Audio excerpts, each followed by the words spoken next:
இன்னொருத்தர் பசியாக இருக்கும்போது நம்ம எப்படி குடிக்க மனசு வருது, எப்படி கேளிக்கை, எப்படி சந்தோஷமா நான் இருக்கணும்.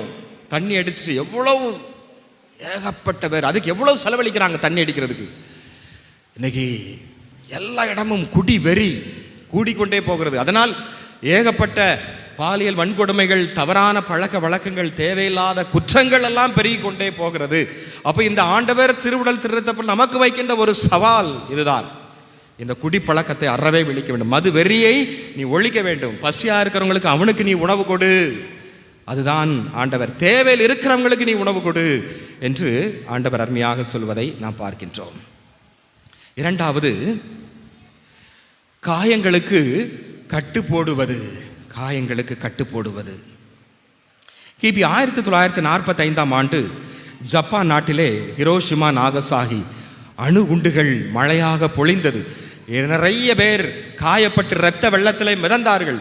மனநோய்கள், இப்படி அணுகுண்டு பயங்கரமான அந்த நிலையிலே சேசு சபை ஒரு பயிற்சி இல்லமும் ஒன்று இருந்தது. அது மற்றும் தப்பித்து கொண்டது. அதிலே ஒரு சில குருமானவர்கள் இருந்தார்கள்.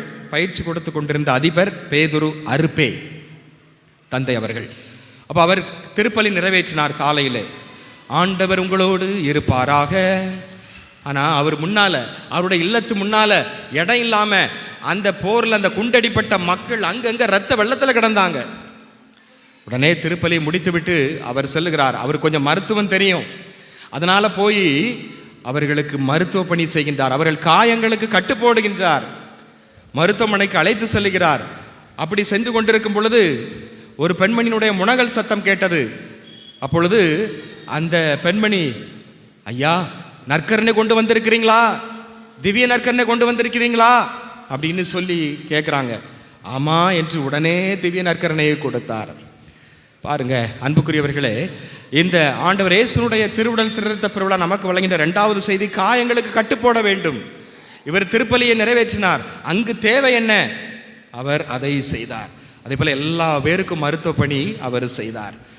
எனவே நாம் உடல் காயங்களுக்கு மட்டுமல்ல, மன காயங்களுக்கும் கட்டுப்போடுபவர்களாக நாம் இருக்க வேண்டும்.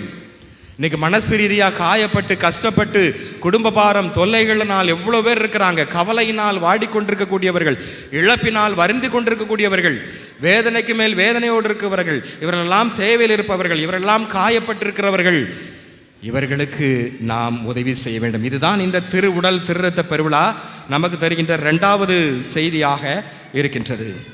17ஆம் நூற்றாண்டிலே அருட்தந்தை ஐசக் ஜேக்கப் என்பவர் சேசு சபை குருவானவர். கனடாவிலே